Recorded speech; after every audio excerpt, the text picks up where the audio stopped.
राजगढ़ विकासखंड उप तहसील पझोता के देवठी मझगांव में रुद्र महाराज के नाम पर लगने वाले ऐतिहासिक, धार्मिक एवं पारंपरिक जिला स्तरीय 3 दिवसीय एकादशी मेला आज संपन्न हो गया। मेला समिति के सदस्य पद्म विद्यानंद सरेक के अनुसार इस मेले का शुभारंभ रुद्र देवता की पारंपरिक पूजा व देव नृत्य के साथ होता है। इस दौरान रुद्र देवता प्रमुख मंदिर से निकलकर अन्य मंदिर, जिन्हें मोड़ कहते हैं, में अपने भक्तों को दर्शनार्थ विराजमान रहेंगे। यह काबिले जिक्र है कि साल के केवल एक बार ही क्षेत्र के लोगों को आराध्य देव अपने भक्तों को इस मेले के दौरान सार्वजनिक दर्शन देते हैं। सरेक ने बताया कि मेले का विशेष आयोजन 3 दिनों तक रहता है और यहाँ सदियों से चली आ रही अनेक प्राचीन देव परंपराओं का निर्वहन किया जाता है। यहाँ भक्त अपने आराध्य देव के दर्शन करके उनका आशीर्वाद ग्रहण करते हैं। इस मेले में खेल प्रतियोगिताओं एवं सांस्कृतिक कार्यक्रमों के साथ साथ स्थानीय लोक नाट्य करियाला का भी मंचन होता है।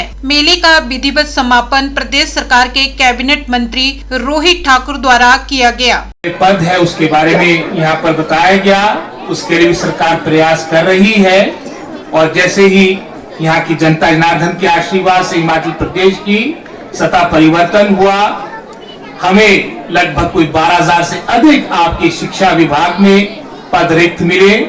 इन सभी को भरने की कवायद आपकी चली है। मैं भी आंकड़े ले रहा था, अपने डिप्टी डायरेक्टर हमारे यहाँ पर दीवान जी बैठे हैं। यहाँ पर भी सिरमौर जिले में भी लगभग 200 से अधिक हमारे पदों को बैच वाइज माध्यम से इनको भरा जाएगा और मेरा पूरा प्रयास रहेगा कि जो दूर दराज के क्षेत्र है, जो आपके सिंगल टीचर, विदाउट टीचर या जहाँ पर हायर इनरोलमेंट ज्यादा स्टूडेंट्स है, उन क्षेत्रों में इन शिक्षकों को भेजा जाएगा। कि वर्तमान में चाहे वो पछाड़ विधानसभा क्षेत्र की बात हो, चाहे चुपाल जुबल कोटखाई की बात हो, या फिर वो चाहे आपके चुरा चंबा जिले की बात हो, भरमौर की बात हो, चाहे वो हमारे कुल्लू जिले की बात हो, जितने भी हमारे ये पहाड़ी क्षेत्र है, अगर अभाव हमारा अधिकतर स्टाफ से संबंधित अगर है किसी क्षेत्र में तो इन्हीं क्षेत्रों में है, तो मेरी पूरी प्राथमिकता रहेगी जो आपके पद रिक्त पड़े हैं उनको भरा जाए।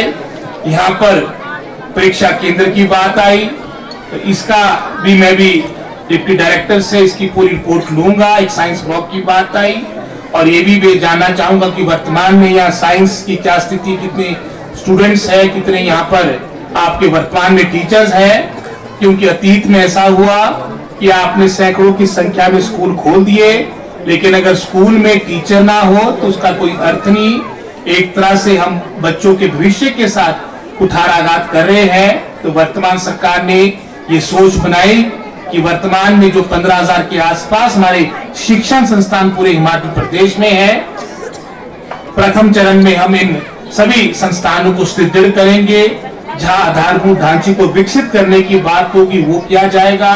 जो खाली पड़े पद है वो तो हमने रिक्रूटमेंट का प्रोसेस प्रारंभ कर दिया। लगभग कोई 5300 पोस्टें आपकी एलिमेंट्री एजुकेशन में इसकी स्वीकृति प्राप्त की, 585 पोस्टें हमारी पीजीटी की, स्कूल कैडर की, वो भी मैं समझता हूं उसकी प्रक्रिया भी कमीशन में प्रारंभ हो चुकी है और 30 नवंबर तक जो भी आपके एलिजिबल आपके कैंडिडेट्स है उसके लिए आवेदन दे सकते हैं। और उसके बाद इसकी छटनी के बाद आपका ये प्रोसेस आपका स्कूल कैडर लेक्चरर्स का भी प्रारंभ होगा।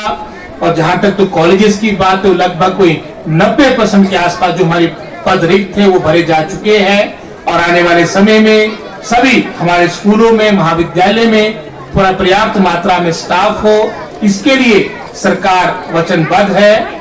साथ ही साथ यहाँ पे पर्यटन के दृष्टिकोण से भी क्षेत्र को विकसित करने की बात आई। इस सोच के साथ भी सरकार कार्य कर रही है। हालांकि जिस गति के साथ सरकार का